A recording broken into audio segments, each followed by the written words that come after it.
So there's this story about a guy whose wife said 3 words to him one Tuesday night in their kitchen. Don't touch me. No fight before it, no argument leading up to it, nothing. Just 3 words, room temperature, like she'd been practicing them in her head for weeks. And instead of getting angry or begging or doing the whole, what did I do wrong thing, he just complied. Completely. Moved to the couch, pulled out a notebook, and started documenting every single day that followed. She thought she had the upper hand. She didn't know he was 3 weeks ahead of her the whole time. Let's get into it. She said don't touch me, so I never did again, and now she is fuming. I've been sitting on this for a few months now, trying to figure out if it's even worth posting. But people keep asking what happened, so here it is. I'm 41, civil engineer for a county government office, roads, drainage systems, erosion control. Not glamorous, but I'm good at it, and it pays steady. My name's Owen. I've been married to Nina for 13 years. We have a son named Finn who just turned 9 and thinks everything about erosion is the coolest thing he's ever heard. He's right, for the record. We met at a county planning meeting downtown about 14 years ago. Nina was coordinating community projects for a nonprofit at the time. Organized, sharp, the kind of woman who remembered everyone's name after one introduction and made you feel like the most interesting person in the room. She had this way of listening to you that made you feel like whatever you were saying actually mattered, even if it was just you rambling about storm drainage permits. I thought she was way out of my league. Somehow she didn't see it that way. We got married that fall. Finn came 3 years later. For a long stretch, life was exactly what we'd built it to be. Saturdays at the park with Finn on my shoulders. Sunday dinners where Nina would put on some playlist and pretend she could dance. I'd pretend right back. We'd drive to Clover Lake on warm weekends and just sit by the water while Finn threw rocks until his arm got tired. There were years in there that were genuinely solid, the kind where you don't appreciate them until later, because you assume there's always going to be more of them. The shift started maybe 6 months before any of this went sideways. Hard to pinpoint exactly when because it crept in gradual, the way erosion actually works. Not a sudden collapse, but slow, consistent wear that you only notice once something gives. Dinner got quieter. Not tense, just empty. Nina on her phone more, scrolling, occasionally looking up with a smile that stopped below her eyes. I'd ask about her day. Fine. Movie tonight? Tired? Long weekend coming up? Want to do anything? Maybe. Each one of those one-word answers was a door shutting, and I kept walking past them telling myself it was just stress or a phase or both. One Saturday morning, I heard her on the phone with her college friend Donna. Donna's been divorced twice and talks about men the way people talk about appliances that stopped working mid-cycle. Functional once, frustrating now, probably not worth repairing. They'd been close since college, and I'd always kept my distance from whatever Donna was selling. I was in the hallway with my coffee when I heard Nina laugh and say, I know. It's like living with furniture that expects a thank you. She was talking about me. I stood in that hallway until my coffee went cold. That night, I almost said something. I had a whole sentence ready. But I looked at Nina across the table, and she was already somewhere else, half smiling at her screen, and I told myself maybe I was reading too much into it. 6 months of rough patch, and I kept trying in the small, quiet ways I knew how. I fixed the kitchen faucet she'd been complaining about for 2 months. Booked a dinner reservation at the Italian place downtown she'd mentioned once. She canceled with a headache. Rescheduled it. She spent most of that dinner on her phone. I told myself maybe she was stressed about work. I'm pretty good at telling myself things when I don't want to hear the alternative. Then it was a Tuesday night in March. I was at the kitchen sink drying the last plate from dinner. Finn was upstairs humming something from a video game, feet dangling off his bed. Normal evening, garlic bread smell still in the air, nothing unusual about any of it. Nina walked past me toward the fridge. I put my hand on her shoulder, not grabbing, not pulling, just the way I'd done probably 10,000 times before over 13 years. She stopped, looked at my hand like it was something stuck to the bottom of her shoe. Don't touch me. 3 words. Not whispered, not said in anger, said at room temperature with the kind of precision that tells you someone's been holding that sentence in their mouth for a while. My hand dropped. My chest went hollow. Not tight. Hollow. Like something opened a valve and everything drained out at once. Okay. I walked to the hallway closet, grabbed the old quilt, carried it to the living room couch, and lay down. I stared at the ceiling for about 45 minutes. I could hear Nina's footsteps upstairs, the bathroom faucet running, then nothing. I wasn't making a point. I wasn't trying to punish her or execute some strategy I'd read somewhere. I just didn't have anywhere inside me left to go to her. She said, "Don't touch me," and my body listened before my brain even caught up. Hold on. For anyone listening, this is your host jumping in real quick. Because I need you to sit with what just happened. He didn't yell, didn't slam a door, didn't do that thing guys do where they sulk in the garage for 40 minutes, then come back pretending nothing happened. He heard, "Don't touch me," said okay, and went to the couch. That's it. Nina expected him to beg, expected flowers and a speech and him trying harder. And instead, she got a man who just took her at her word. Which is genuinely the most terrifying thing you can do to someone who didn't actually mean what they said. Buckle up.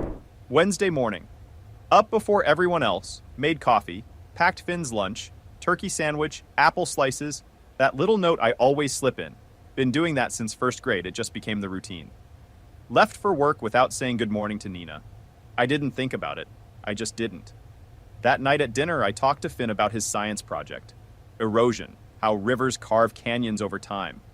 His eyes lit up, explaining the whole process like he'd invented it. Nina watched me from across the table. "You're quiet tonight," she said. "Long day," I told her. She went back to her phone. By Thursday, I'd started carrying a small notebook in my jacket pocket. Not because of a plan, because of something my friend Wade Foxworth had told me maybe 2 years earlier at a diner over coffee. If things ever go sideways, Owen, write it down. Dates, times, what was said. You think you'll remember. You won't. And a courtroom doesn't care what you felt. It cares what you can prove. I'd forgotten that advice completely until this week. I pulled the notebook out at lunch and wrote, Tuesday, March 4th, kitchen, 7:45 p.m. N stated, "Don't touch me. No argument proceeding. No provocation." Wednesday, March 5th. No conversation initiated by N. No inquiry about sleeping arrangement. Couch night 2. It felt clinical. Good. Clinical was something I could hold on to. Friday evening, Finn was at a friend's house for a sleepover. Nina stood in the kitchen doorway while I was reading on the couch. "Are you coming to bed?" "I'm good here." 5 seconds of silence. I could feel her trying to calculate what had changed and why it wasn't correcting itself. "Whatever," she said, and turned and walked away. I wrote it down. Saturday, she made blueberry pancakes. My favorite, ones she hadn't made in probably 2 years. Set a plate in front of me with a careful smile. I said thanks, ate them, washed my plate, and went to mow the lawn. I wasn't punishing her. I wasn't running some revenge arc from a podcast. She wanted distance, and I gave her every inch of it. But to Nina, it was supposed to be temporary, like snapping at a dog that jumps on people. She expected me to flinch, apologize, come back with something. The old version of me would have been halfway through an apology before she even finished the sentence. This version just mowed the lawn. Sunday night, 1 week exactly. Nina came into the living room at 10. I was on the couch with a notebook and a glass of water. "Why are you sleeping out here?" I looked up. "You told me not to touch you." This seemed like the clearest way to respect that. I didn't mean... She had the look of someone who started a sentence and had no idea where it was going. For maybe the first time in our 13-year marriage, Nina Yates had no words ready. Her mouth opened, closed. She went upstairs without another sound. I wrote it down. Sunday, March 10th, 10:15 p.m. N asked about sleeping arrangement. I referenced her statement of March 4th. N did not dispute.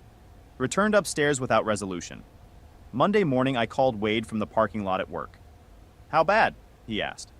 "I don't know yet, but I want to know where I stand." Wade gave me a name, Frank Hamill, family law attorney downtown. "Not flashy," Wade said. "Doesn't put his face on bus benches. But he's the one you want when things need to be properly documented." I called that afternoon. Frank could see me Thursday. Tuesday evening. Nina tried something new. She came home with food from that Thai place on Henson Street we used to love. Set it all out on the table with candles, the good plates, the whole production. I sat down, ate, told her it was good, helped clean up.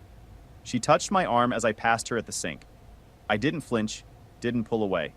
I just kept moving like her hand was weather passing through. Her eyes tracked me to the couch. Owen, are we okay? I don't know, Nina. Are we?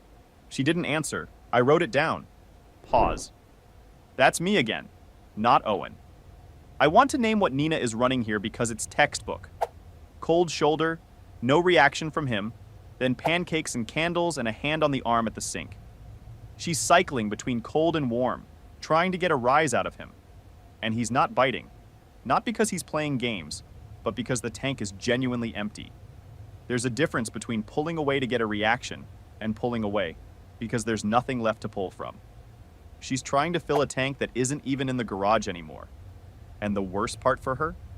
He's writing down every single move. Keep going. Thursday, March 14th. Frank Hamill's office.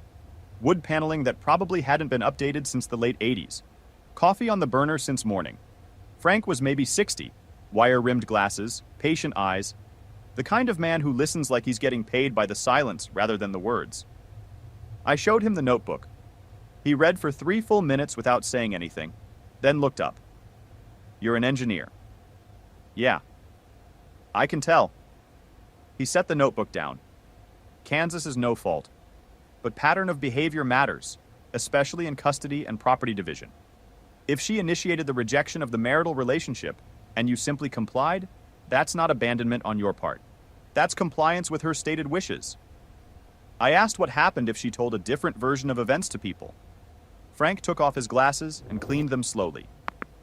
That's exactly why you keep writing. I left his office with a retainer agreement and a weight in my stomach. Not about the money, about the fact that this was real now. I was building a record of my own marriage falling apart, one dated entry at a time. The drive home felt longer than it ever had before. The week after the attorney visit was the strangest one yet. I'd go to work, review drainage specs, answer emails, eat lunch at my desk, drive home, talk to Finn about whatever he was working on in school, lie down on the couch. Repeat. I wasn't waiting for anything. I wasn't plotting. I was just existing in the space I'd been given and writing down what happened in it. At one point, Nina walked past me in the kitchen while I was writing in the notebook and paused. What is that, anyway? Just a journal, I told her. She watched me for a second, then kept walking. I wrote that down too. The following Saturday, Wade called me with a careful voice. His wife Megan had run into Donna at a social gathering on Kansas Avenue, and Donna was out there telling people that I'd gone cold. That Nina had been reaching out and I kept shutting her down. That I'd moved to the couch and refused to come back. I sat in my truck in the driveway. Engine off, hands on the steering wheel. 10 minutes. I didn't move. She told me not to touch her. And now she was telling people that I'm the one who pulled away. I opened the notebook. Saturday, March 16th. Per Foxworth via his wife. D. Marsden telling mutual acquaintances that I initiated the physical and emotional withdrawal. Narrative directly contradicts documented events of March 4th. The anger, when it came, didn't come loud. It came cold and quiet, like ice forming on a pipe you can't see until the pressure builds. Wait. For the listeners out there, that's me jumping in again. Because I need a second here. Donna, who's collected 2 divorce settlements and apparently considers herself a tactical advisor, is out there at social gatherings spinning a narrative that he walked away? That's not gossip. That's groundwork for a legal argument. She's building the story before the papers even get filed. And Owen is sitting in his truck in the driveway, holding a notebook with 18 days of documented receipts. That's not a guy running from the situation. That's a guy who read the Fire Festival pitch deck and already bought flight insurance. Let's keep going. The next 2 weeks, I watched Nina's cycle run, and I wrote down every single turn. Monday, sweet. Coffee waiting on the counter with a note. Have a great day. Tiny heart drawn in blue pen. I said thanks. Left for work. Tuesday, she texted me at lunch. Thinking about you. Hope your day's going well. I wrote back, thanks. One word. Same energy she'd given me that Tuesday night in March. Wednesday, she reached for my hand during Finn's school concert. I let her take it. Didn't squeeze back. Her fingers tightened, then dropped. Afterward in the parking lot, she said he played so well. I said he did. She waited for more. There wasn't more. Thursday, 22 straight hours without a single word directed at me. Not one. I counted because that's what I do now. I wrote it down. Friday, she told Finn, bedroom door open, loud enough for me to hear from the couch. Daddy's choosing to sleep downstairs, sweetheart. I don't know why either. My jaw tightened. I wrote it down with the exact time. Saturday morning. Explosion. You're being so childish. Sleeping on a couch like some teenager who got his feelings hurt. You told me not to touch you. That was one time, Owen. Once. Once was enough. So this is punishment? Making me feel invisible? I'm doing exactly what you asked. If that feels like punishment, that's something worth looking at. She slammed a cabinet door hard enough to rattle every glass on the shelf, then a drawer. Then she stood in the middle of the kitchen with her arms crossed, waiting for me to react. I picked up the notebook from the counter, sat down at the kitchen table, and wrote it all down while she watched. Date, time, every word she said. Verbatim. She left the room without saying anything else. Saturday night, she came downstairs at 11 and stood at the edge of the living room in the dark. We both knew I was awake. I can't sleep, she said. I'm sorry to hear that. Please just come upstairs. I can't, Nina. She stood there for almost a full minute, then went back up. I heard her crying through the ceiling. Quiet, steady, the kind that sounds real. Maybe it was, but I didn't know anymore which version of her I was hearing, and that was the part that kept me on the couch. Sunday morning, I made breakfast for Finn. Eggs, toast, the whole thing. Nina came downstairs and I made her a plate too without saying anything. She sat down, ate, said thank you in a quiet voice. I nodded. That was it. 15 minutes at the same table without a word. And somehow it was the least uncomfortable morning we'd had in 3 weeks. Finn ate his eggs and told us both about a documentary he'd watched about underwater volcanoes. We both listened. It was fine, actually. Just fine. Sunday afternoon, family drive to Clover Lake. Finn threw rocks in the water. Nina stood close to me, not touching, but testing the distance. I didn't move toward her or away. You used to hold my hand here, she said quietly. I didn't say anything back. We both watched Finn skip a stone across the surface. 3 times, maybe. Wait, no, 2. Whatever, doesn't matter. That evening I was carrying groceries in through the side door when I heard Nina's voice from the garage. Low, urgent. She was on the phone with Donna. He's not reacting to anything, Donna. I tried the candles. I tried the Thai food. I even cried in front of him. Nothing. He just writes in that notebook. I stopped. Stood completely still, bags in each hand. What notebook? I don't know what's in it. He carries it everywhere.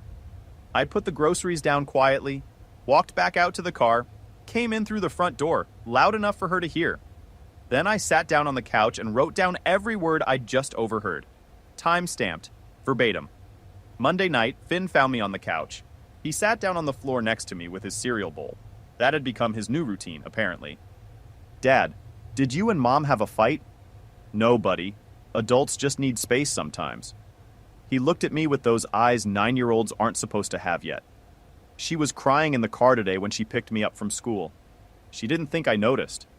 My chest cracked, just a hairline fracture. I didn't let it show. Sometimes grown-ups have hard days. He thought about this for a moment. The couch isn't good for your back, though. It's not that bad. I could bring you my dinosaur pillow. It's really soft. I pulled him in and held on for a long time. He didn't seem to mind at all. Stop right there. The dinosaur pillow just cracked me, and I refuse to be alone in that. Kid's 9, noticed his mom crying in the car, offers his best pillow to his dad on the couch. This boy has more emotional intelligence than both adults in the house combined. But here's what I need you to notice. Owen shows up for Finn every single day through all of this. The lunch note, the erosion project conversation, the school concert. Whatever is falling apart with the marriage, this man did not check out on his kid. Not once. Hold that detail. It matters a lot for how this ends. The following Thursday, Wade told me something that rewrote every scene I'd been living through for the past month. We were at a diner. He set his coffee down and lowered his voice. I wasn't sure I should say this. Pause. Megan was at Donna's book club last week, and Donna was walking Nina through something. Step by step. Push him out emotionally.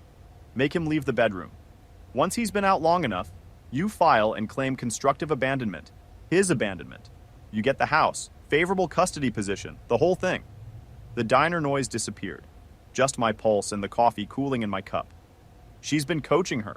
Every scene from the past month rearranged itself right there at the table. The rejection on March 4th wasn't spontaneous. It was a starting pistol. The confusion about the couch wasn't real confusion. The narrative she'd been spreading to friends wasn't careless gossip. It was a sequence. Donna Marsden drew the blueprint and Nina had been following the steps. The Thai food, the pancakes, the hand at the sink, the crying through the ceiling. Every one of those things was a move in a game she'd been coached to play. The kitchen moments I'd been reading as maybe genuine, scripted, the March 22nd emotional breakdown, a checkpoint, not a crack. I thought about that Sunday morning with the eggs. How quiet it was. How it had felt almost normal. I'd been sitting there thinking maybe things were just slowly resetting on their own. And now I was wondering if that had been a move too. If Donna had suggested that one as well. Act calm. Let him see a version of normal. Make him wonder if he's overreacting. I couldn't know for sure. That's the thing about finding out someone's been running a play. Suddenly you don't know which moments were real and which were theater, and the two versions start to blur together until you can't trust your own read of anything. The notebook in my jacket wasn't paranoia. It was the only honest thing left in the house. I drove home and called Frank from the back porch. I know what's happening now, I said. I walked him through all of it. Frank was quiet for 10 seconds. Is Wade willing to sign a statement? I'll ask him tonight. Do that, and don't stop writing. Every entry she can't dispute is another brick in your foundation. I called Wade back. He didn't even hesitate. I'll write it out tonight. Megan was standing right there when Donna said it. She'll sign too. I hung up and sat on the porch step a while. Stars out, cold and bright over the yard. Through the kitchen window, I could see Nina clearing the dinner dishes, looking completely normal. Looking like a woman just washing plates. And I realized, the woman I'd overheard in the garage reporting to Donna, that nothing was working, that I wasn't reacting. She wasn't confused or frustrated. She was checking in with her coach, running the play and asking why the results weren't matching the projection. Next day, I went back to Frank with the garage call notes. He read them twice. She's documenting your withdrawal for her case, he said, and you're documenting her orchestration of that withdrawal for yours. He looked up. The difference is yours has dates. Hers has Donna Marsden. Friday night, March 22nd. I walked in the door and Nina was sitting at the kitchen table. No candles, no takeout. Just her hands flat on the surface in front of her, looking smaller than I'd ever seen her look. I miss you, she said. The way her voice cracked on the second word, the way her eyes were already wet before she finished the sentence. That didn't sound like Donna's playbook. That sounded like Nina, the real one. The woman who cried before we'd even said our vows. Who held Finn for 3 hours straight when he had a fever at 4 months old. Who used to fall asleep with her head on my chest and her hand over my heart like she was making sure it was still there. I miss you too, I said. And I meant it. That's the part that still gets me. Every word of that was real. She stood up, crossed the kitchen, put her forehead against my chest. I could feel her breathing, the trembling in her shoulders. For 10 full seconds we were back, both of us in our own kitchen, 3 weeks of silence dissolving like it never happened. I almost put my arms around her. Almost. Then her phone buzzed on the table. She pulled back just slightly to glance at it. Text from Donna. 3 words on the preview. Is he buying it? She flipped the phone face down. But I'd already read it. The kitchen didn't change. Same light, same leftover garlic bread smell, same tile under my feet. But something behind my ribs turned to concrete in about 2 seconds flat. I need some air, I said. Walked out the back door, sat on the porch step. March night in Topeka, cold enough to see my breath in the dark. I pulled out the notebook, hands steady. That surprised me. Friday, March 22nd, 8:40 p.m. N expressed emotional vulnerability. Physical contact initiated by N. At 8:43 p.m., text received from D. Marsden. Is he buying it? N attempted to conceal message. Entire interaction appears coordinated. I sat out there until my fingers went numb. Then I went inside, lay down on the couch, and stared at the ceiling until morning. Tuesday, April 1st. Exactly 4 weeks since the kitchen. I came home from Frank Hamill's office with a manila folder.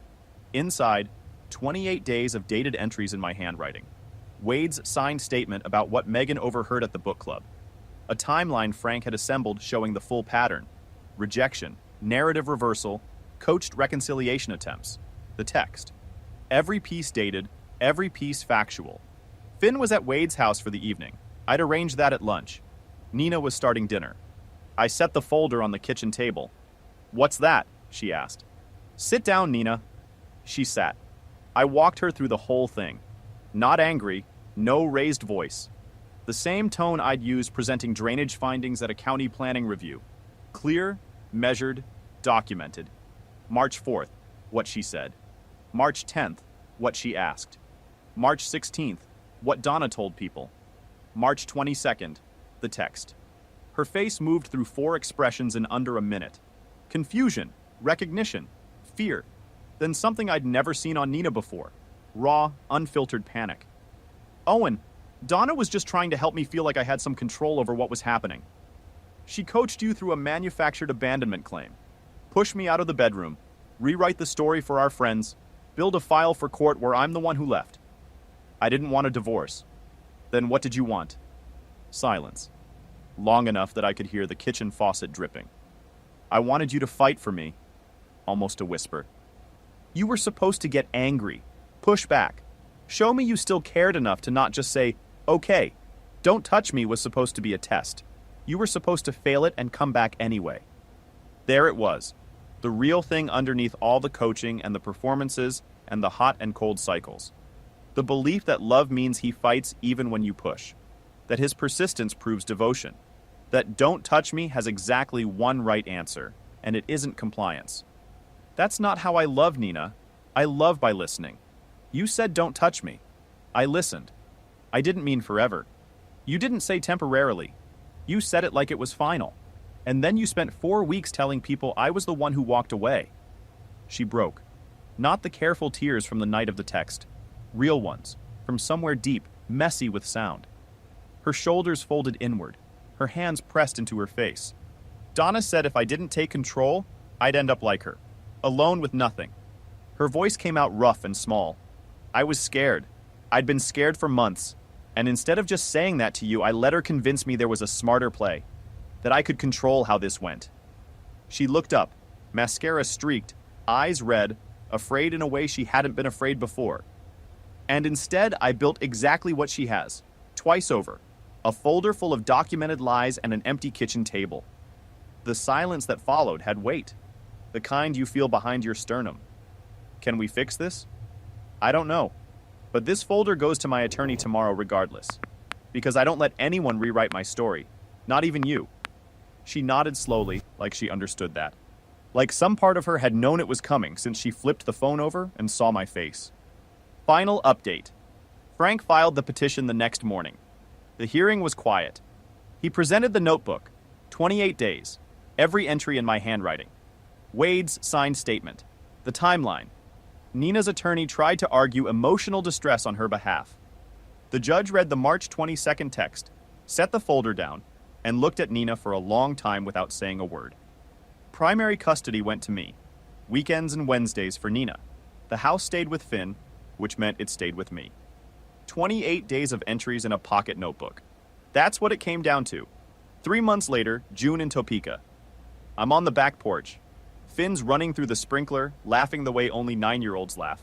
Like the whole world is just water and sunlight, and absolutely nothing else matters. Nina picks him up on Fridays now. She's different, quieter. She stopped seeing Donna, or Donna stopped calling. I genuinely don't know which, and I don't ask. A few weeks after the hearing, Finn found the notebook on the kitchen counter. He picked it up, looked at the cover. "Dad, what's this?" "Just something I used to keep track of things, buddy." He flipped it open to a random page, squinted at the handwriting like he was trying to decode it. "It looks like work stuff." "Yeah, kind of like that." He set it down and went back to his cereal. I put the notebook in the kitchen drawer and haven't opened it since. Don't really need to anymore. Last Friday, Nina stood at the front door waiting for Finn to grab his overnight bag. She looked at me for a second. "I'm sorry," she said. "Not about the lawyers or the house, about that Tuesday. For saying 'don't touch me' when what I really meant was I didn't know how to let you in anymore. I think I hadn't known how in a long time. I nodded. I didn't tell her it was okay. It wasn't, but I heard her. Finn thundered down the stairs, backpack bouncing, hugged me hard. Bye, Dad. I'll bring the dinosaur pillow back Sunday. Okay, buddy. I watched them pull out of the driveway, poured a glass of water. Stood at the kitchen window for a minute, just looking at the backyard. The sprinkler still going. The porch step where I'd sat so many cold nights with the notebook on my knee. Then I went out and sat on that step again. She said, "Don't touch me." So I didn't. Didn't touch the marriage either.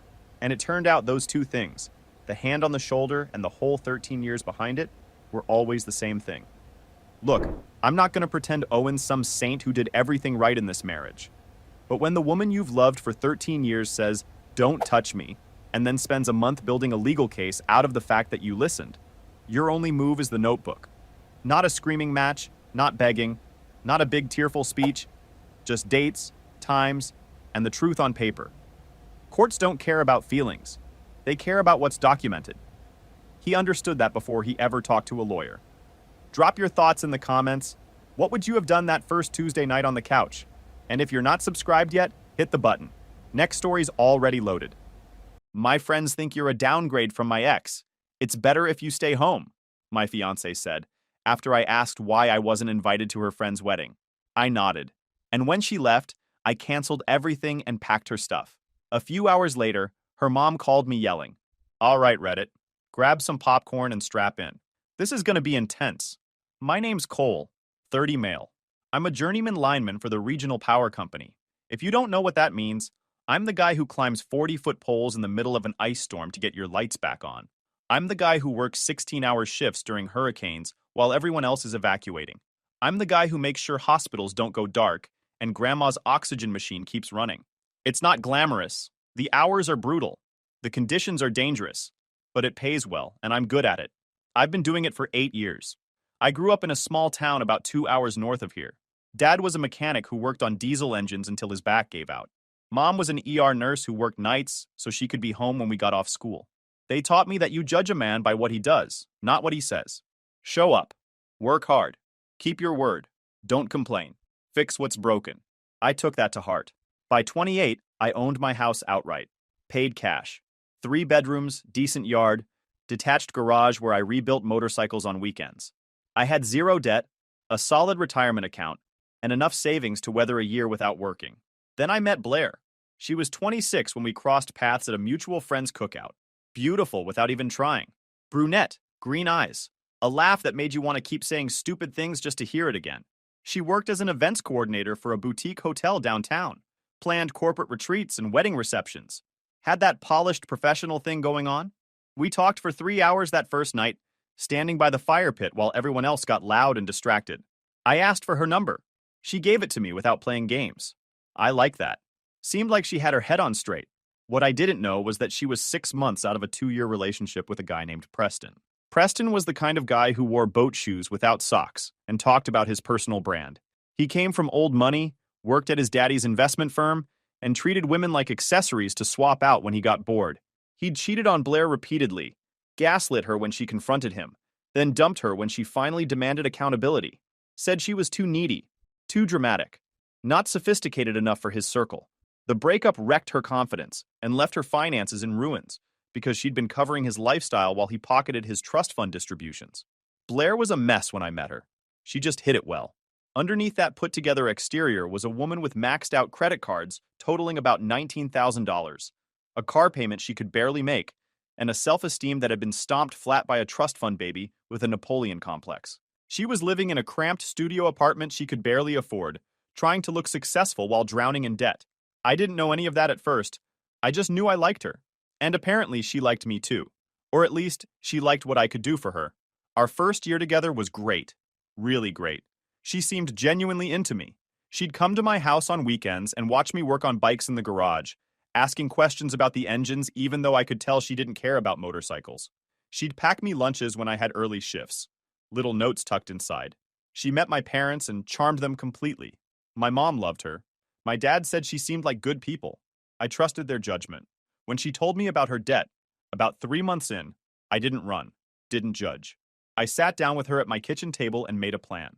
I paid off her credit cards in one shot, refinanced her car loan into my name to get her a better rate since her credit was trashed, helped her build a budget that actually worked. Within 8 months, she was debt-free for the first time in her adult life. I didn't hold it over her. That's not why I did it. I did it because I loved her, and I wanted us to have a solid foundation. When you're building something together, you don't keep score. At least, that's what I thought. After a year of dating, she moved into my house. Made sense. Her lease was up. I had the space. And she was spending most nights at my place anyway. She gave up her studio, packed her things into my truck, and moved in. She didn't pay rent. I didn't ask her to. The house was paid off. What was I going to do? Charge her to live with me? She covered groceries sometimes. Split the utilities. Handled the streaming subscription since I didn't care about that stuff. It worked. 6 months after she moved in, I proposed. A hike to her favorite overlook at sunset. I'd carried that ring in my pocket for 2 weeks waiting for the right moment.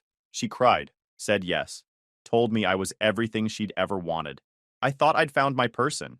That's when things started to shift. The engagement seemed to flip a switch in Blair's brain. It was subtle at first. Little things I could explain away. She started caring more about the wedding than about us. Every conversation became about venues and flowers and color schemes and seating charts. I'd come home from a 12-hour shift covered in mud and sweat, and she'd shove a tablet in my face asking me to choose between 2 shades of white that looked identical to my fried eyes. I'd say they looked the same. She'd get frustrated. Say I wasn't taking this seriously. The wedding planning kicked into high gear about 2 months after the engagement. Blair found a venue she loved. Some converted barn outside the city that charged more per hour than I made in a week. We put down a deposit, $5,000 from me, matched by her parents who insisted on contributing. Her dad Gerald seemed happy to chip in. Her mom Meredith acted like she was doing us a favor by allowing her money to touch our peasant wedding. The caterer, the florist, the photographer, all came next. Her parents covered about $8,000 total. I covered the rest. We had a date set for the following spring, 10 months out. Then her friends got involved. Specifically, a duo I came to call the Poison Twins, Kendall and Aubrey.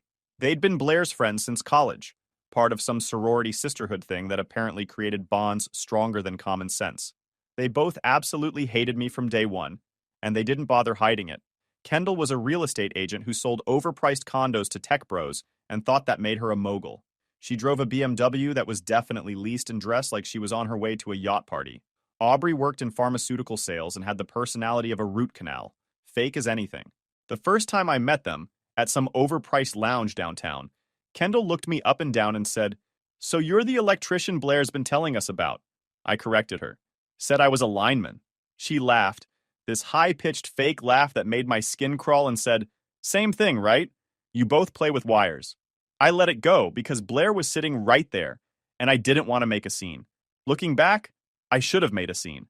I should have told Kendall that the difference between a lineman and an electrician is like the difference between a real estate agent and someone who actually builds the houses. But I kept my mouth shut. Tried to be the bigger person. That was my first mistake. Over the next few months, those two worked on Blair like termites on wood. Every time she came back from brunch with them, and there was always brunch, she was a little more distant, a little more critical, a little more focused on what I didn't have instead of what I did. She started making comments about my job, asked if I'd ever thought about management, something with normal hours and clean clothes. I told her I liked what I did. I was good at it. The pay was excellent. The pension was solid. She sighed and said she knew, but it would be nice to have a husband who didn't smell like transformer oil and come home looking like he'd lost a fight with a mud pit. Then came the comparisons. She'd mentioned how Kendall's boyfriend just made partner at his law firm, how Aubrey's fiance was taking her to Santorini for their engagement photos, how Preston, oh yeah, she started bringing him up again. Preston just bought a condo downtown, in that new building with the rooftop pool. Wasn't that nice for him? I'd grunt and say good for him. But inside, I was keeping track. My buddy Deacon saw it happening before I did. Deacon's been my best friend since high school. We'd worked summer jobs together, got into trouble together, grew up together. He's a welder now, owns his own fabrication shop, looks like a biker with the beard and the tattoos, talks like a philosophy professor when he's had enough coffee, and has absolutely zero filter. He'd been skeptical of Blair from the start, called her a fixer-upper when I first introduced them, but he kept his mouth shut because he respected my choices. Deacon met the Poison Twins exactly once. I'd made the mistake of organizing a dinner with both friend groups, thinking everyone would get along. Within 20 minutes, Kendall had asked Deacon what kind of car he drove. He said a truck. She asked what year. He said it runs. She didn't know what to do with that. Aubrey tried to ask him about his investment strategy. He said his strategy was not being broke. They stopped talking to him after that and spent the rest of the night whispering to Blair. On the drive home, Deacon looked at me and said, "Man, those two are going to be a problem." I told him they were harmless. He shook his head. "Nah, they're scorekeepers. Everything's a competition. And right now, they're looking at Blair and wondering why she's not winning." I didn't get what he meant at the time. About 3 months before everything blew up, Deacon and I were fishing at his cabin up north. Just the two of us, some rods, a cooler full of sandwiches and sodas. It was one of those perfect October days where the air smells like wood smoke, and the fish are actually biting.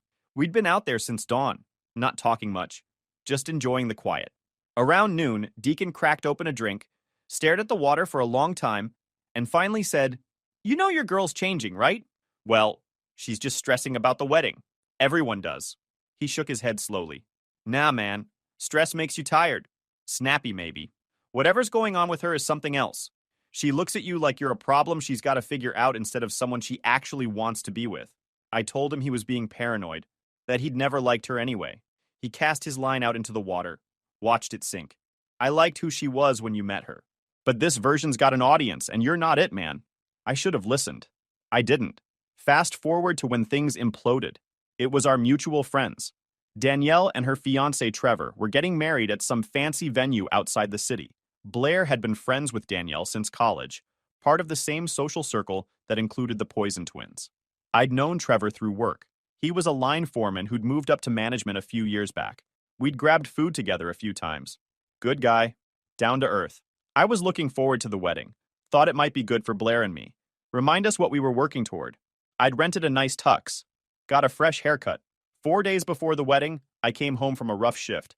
We'd had a transformer blow during an ice storm, and I'd spent 9 hours in a bucket truck trying to restore power to a nursing home full of elderly folks with no heat.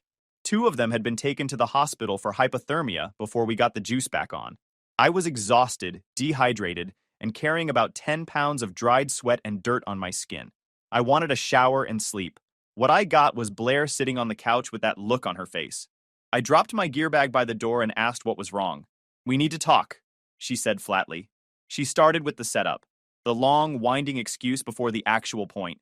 Danielle's wedding, the guest list, how tight things were, how the venue had capacity limits, how there were some concerns from certain people about the vibe of the reception. I had no idea what she was talking about. I'd met most of these people. They seemed fine. "Blair, just get to the point," I said. She took a deep breath. "Kendall and Aubrey think it would be better if you didn't come. It would be uncomfortable. Also, Preston will be there, and it might get awkward." I stared at her for a long moment. "Excuse me. As you heard, Cole, I asked why Preston being there had anything to do with me going. She said it was complicated. Her friends thought that having both of us there might cause tension, that Preston was more part of their social circle, and it would be weird to have her current fiancé around when everyone knew her ex better. So your solution to avoiding drama," I said, keeping my voice flat, "is to uninvite your fiancé to a wedding so your ex-boyfriend can feel comfortable?" She got defensive right away. "You're twisting my words. It's not about Preston. It's about the group dynamic. My friends are worried you won't fit in with the other guests, and you might feel out of place. You might not have anything to talk about with people there," she finished.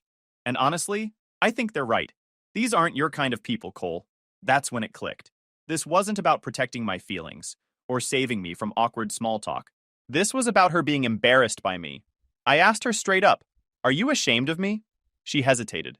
"No, of course not. My friends just think Preston is a better fit for these kinds of events." "Yeah, interesting. What? Are you mad now?" "Nope. Thanks for making things clear. You don't have to take it personally." "Really? How do you exactly want me to take it?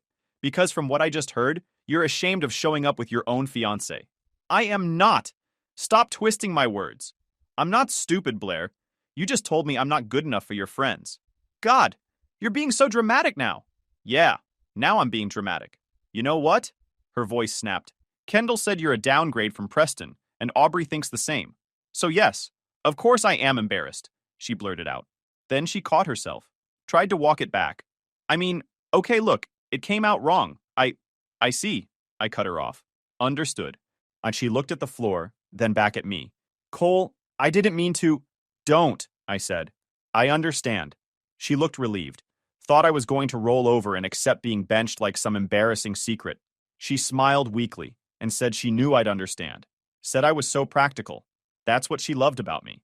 I said sure. Then I walked past her toward the bedroom. Wait, where are you going?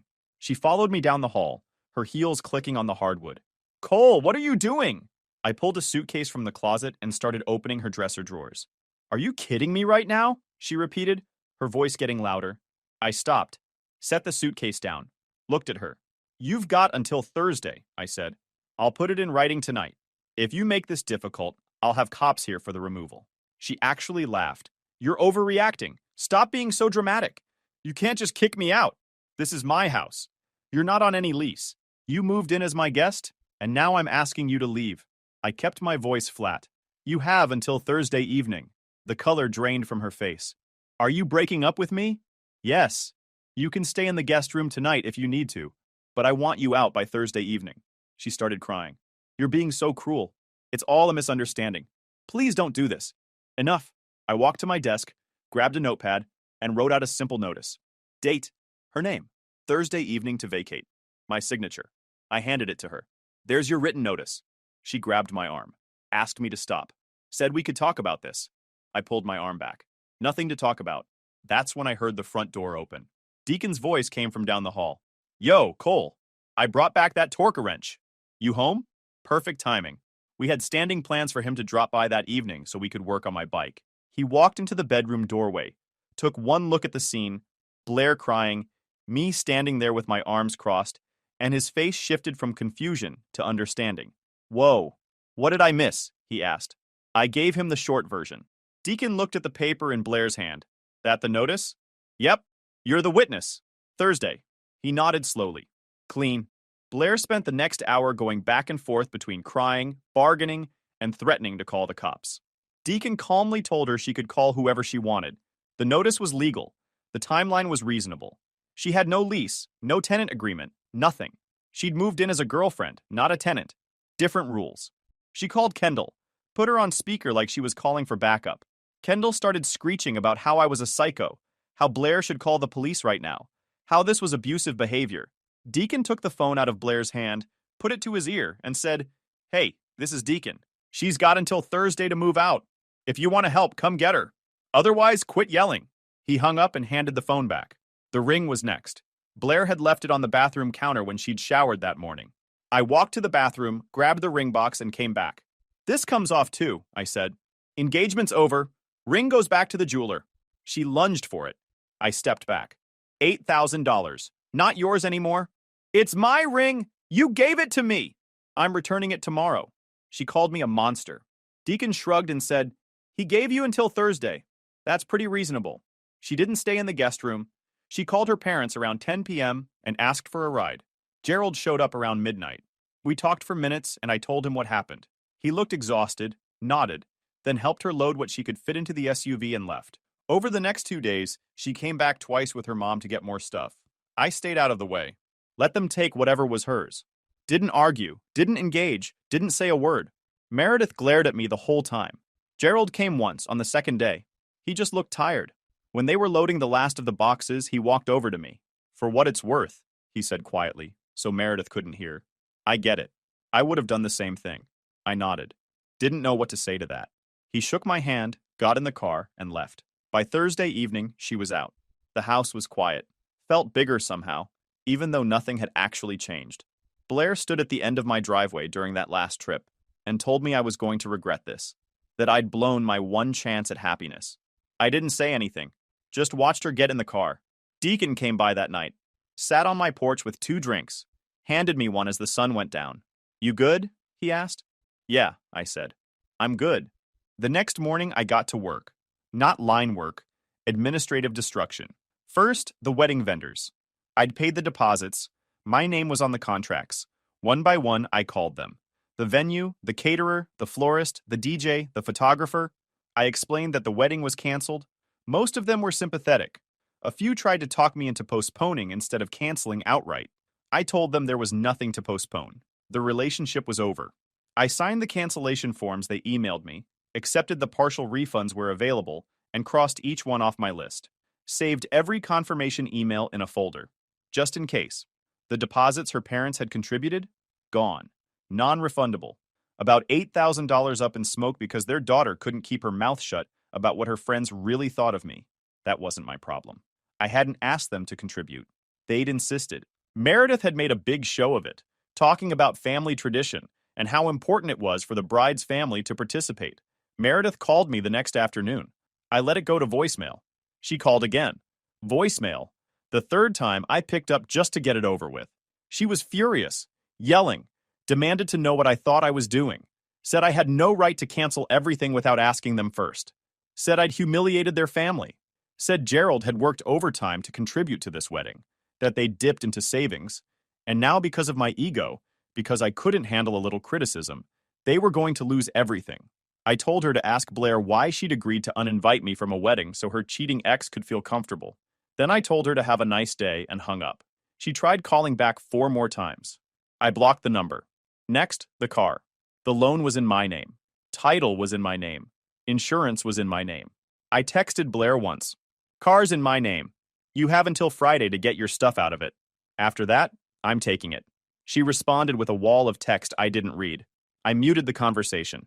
Friday came, she hadn't touched it, so I listed it on Facebook Marketplace. Had 3 offers by Saturday morning. Met a guy in a grocery store parking lot that afternoon. Signed the title over, deposited the check, paid off the remaining loan balance, pocketed the difference, done. Then came the petty part. The part that made Deacon nearly spit out his coffee when I told him.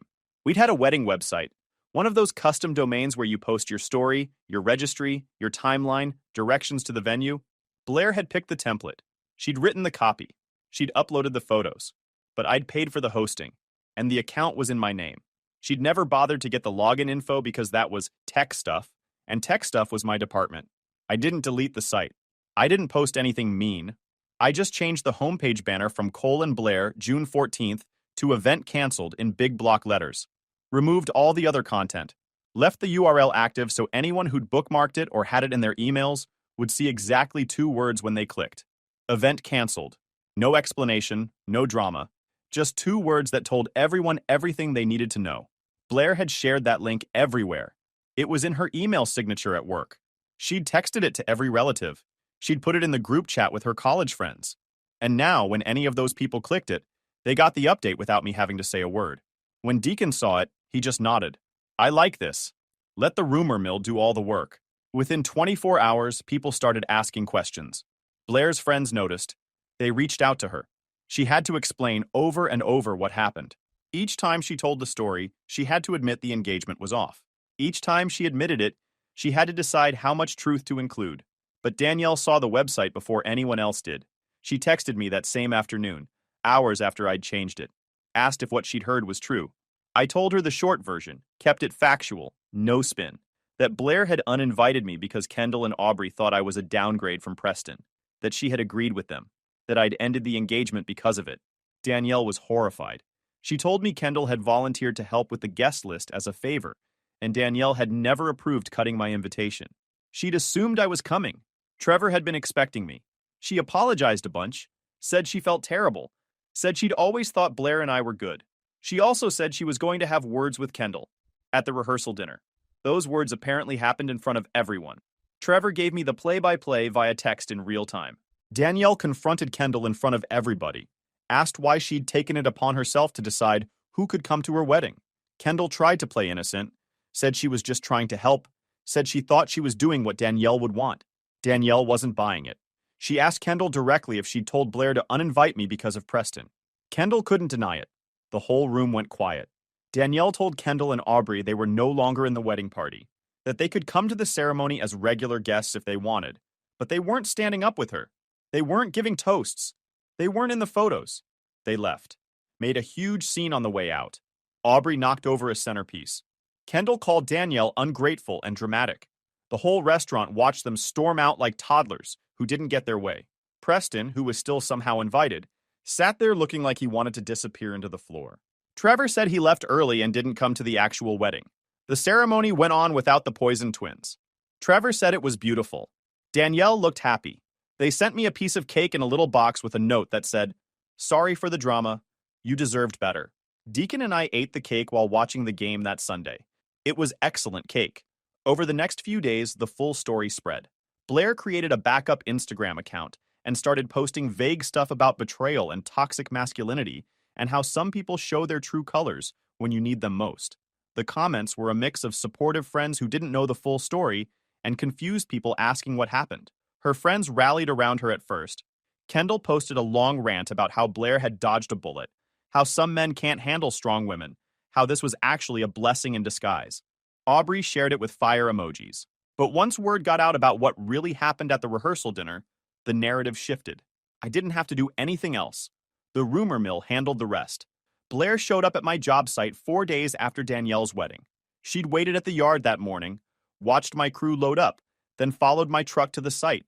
I didn't notice her tailing us, too focused on the day ahead. I was 50 feet up a pole in a residential neighborhood, replacing a crossarm that had been damaged in a storm. I was sweating through my layers from the climb, breath fogging in the cold, and I was focused on not dying when I heard the commotion below. My crew lead, a guy named Raphael, who'd been doing this job longer than I'd been alive, radioed up and asked if I knew the woman losing her mind next to my truck. I looked down, saw her car parked illegally in the work zone, saw her pacing. I told Raphael, yeah, unfortunately. He asked if I wanted him to handle it. I said I'd deal with it, and finished the connection I was working on. Secured my tools. Climbed down the pole one careful step at a time. Blair was waiting next to my truck when I reached the ground. She looked rough, hair pulled back in a messy ponytail, yoga pants, and a wrinkled t-shirt. She didn't wait for me to unclip my harness. "You humiliated me," she said, her voice cracking. "You wrecked my reputation. You cost my parents thousands of dollars. You ruined my friendships. Are you happy now?" I took off my hat, set it in the truck bed. Didn't say anything. She lost it. Started screaming about how she'd given me everything. How she'd lowered herself to be with someone like me. How her friends had warned her from the beginning that I wasn't good enough and she'd defended me anyway. Raphael and the rest of my crew suddenly got very interested in checking equipment across the street. But I knew they were listening. I waited until she ran out of steam. Then I asked when exactly she'd defended me. She said it wasn't like that she'd been under pressure, that Kendall and Aubrey had been in her ear constantly for months, telling her she could do better, telling her Preston was still interested. She said Preston had reached out a few times, said he missed her, said he'd made a mistake letting her go, said she'd been confused. I asked if she'd texted him back. She hesitated. "Yeah," I said. "That's what I thought." She said nothing happened, that it was just talking, old friends catching up, closure. She said she hadn't done anything wrong. I didn't argue with her, didn't see the point. She started crying again, said she'd made a mistake, that she loved me, that she wanted to fix this, that she'd do anything, that her parents were furious with her, that Kendall and Aubrey had dropped her, that she had nothing left. I looked at her for a long time. This woman I'd planned to marry. This woman who'd looked me in the eye and told me I wasn't good enough. "I'm not mad anymore," I said. "I was. For about 12 hours. Then I realized you showed me who you are before I married you. That's worth something." She said I was being harsh. "I'm just being honest." She asked if there was any chance, any way to fix this. Anything. I held up my hands. Let her see the calluses, the scars, the dirt that never fully washes out. "These hands paid off your debts, put a ring on your finger, and you told your friends they weren't good enough to show up at a wedding." I dropped my hands. "We're done." She stood there for a moment, tears running down her face. Then she turned and walked back to her car, sat in the driver's seat for 10 minutes without moving. Then she drove away. Raphael walked over, handed me a bottle of water. Didn't say anything. I drank the water and got back to work. 2 months later, life had gotten back to something like normal. My normal, anyway. The house felt different with her gone. Quieter, obviously, but also cleaner. I rearranged the furniture, took down some of the decorations she'd picked out, put up a few things I actually liked, made the place feel like mine again, because it was. I'd gotten the refund on the engagement ring. $8,000 back in my pocket, minus a small restocking fee. The jeweler didn't even ask why. Said he'd seen it before. Young couples, big dreams, reality hits. He processed the return and wished me luck. I used the money to buy a hydraulic lift for my garage. Deacon and I spent a whole weekend installing it, complaining and laughing and nearly crushing his hand twice. But we got it done. And now I could work on motorcycles without wrecking my back. I bought a second project bike just to fill the space, a 1976 Honda CB 750 that needed a complete overhaul. Perfect. Work was steady. The guys on my crew had heard the story by now. They didn't pry, just cracked jokes and moved on. Raphael told me his first wife left him for a car salesman. Said it was the best thing that ever happened to him because his second wife was twice the woman and half the headache. I appreciated that. My parents took the news better than I expected. Mom was angry at first. She'd really liked her. Or she'd liked who she thought she was. Dad just shook his head and said, better to find out now than 10 years in with kids. He wasn't wrong. They invited me over for dinner every Sunday for a month straight. Didn't push. Just made sure I wasn't alone. Deacon came over most weekends. We'd fish, work on bikes, watch games, grill steaks that Blair would have complained were too rare. He'd started dating a nurse named Elena he met at a blood drive. She was actually cool. Didn't have that fake nice thing going on. She even helped me bleed the brakes on the Honda once, said her dad was a mechanic and she missed working with her hands. I told Deacon to hang on to that one. As for Blair, I heard pieces through the grapevine. Trevor kept me updated even though I told him he didn't have to. She'd moved back in with her parents, had no choice. She couldn't afford rent anywhere without my money behind her, and she hadn't saved a dime the entire time we were together. Why would she? I'd covered everything. Meredith was furious, apparently. Kept reminding Blair how much money they'd lost on deposits. Gerald was quieter about it, but that was almost worse. He just looked disappointed. Trevor said he'd run into Gerald at the hardware store a few weeks later, and Gerald had shaken his head and said, I liked that kid. She really screwed up. After I sold the car, Blair was stuck driving her mom's old sedan, a 12-year-old Camry with a dent in the rear bumper and no working AC, a car she would have made fun of a year ago. Kendall and Aubrey didn't drop her right away. At first, they just got busy, couldn't make brunch, had other plans. The slow fade.